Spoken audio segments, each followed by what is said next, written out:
In a few hours, Japanese Prime Minister Shinzo Abe will host this week's Group of Seven summit. Before that, he will meet US President Barack Obama, who is on a farewell tour, having already visited Vietnam. The choice of the two countries by Obama was not a random one. On his week-long trip, he faces ghosts from two wars with Vietnam and Japan, but the countries are now part of Washington's sphere of influence. Beijing has been left out in the cold. Last year, the Japanese PM visited Washington, where diplomatic language set the tone. I'm told there's a phrase in Japanese culture that speaks to the spirit that brings us together today. Otegai no tameni.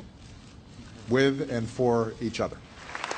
It was a phrase which many analysts believe was one to irritate China, an affirmation that the US and Japan were steadfast allies.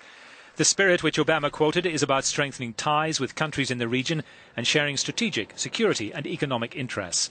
It has been one of the cornerstones of his foreign policy.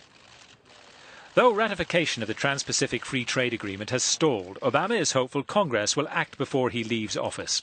It was signed in February after 5 years of negotiations and brings together 12 countries representing 40% of the global economy. China is not a member. And on the question of China, Obama and Abe could address the issues over territorial disputes in the South China Sea, including the islands to which Beijing has laid claim.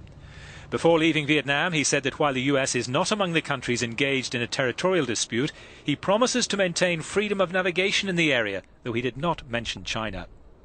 But the abiding image of the US president's trip will come when he visits Hiroshima. He will be the first serving US president to go to the city, which was devastated by a US atomic bomb on August the 6th in 1945. It will be a symbolic gesture.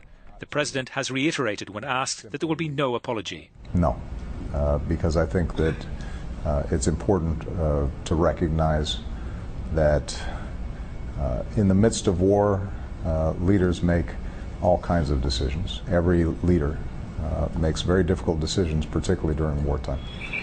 As the president left Vietnam, critics pointed out that his action in lifting Washington's ban on lethal weapons to the country had removed a powerful lever it had in pressing communist-ruled Vietnam for improvements in human rights.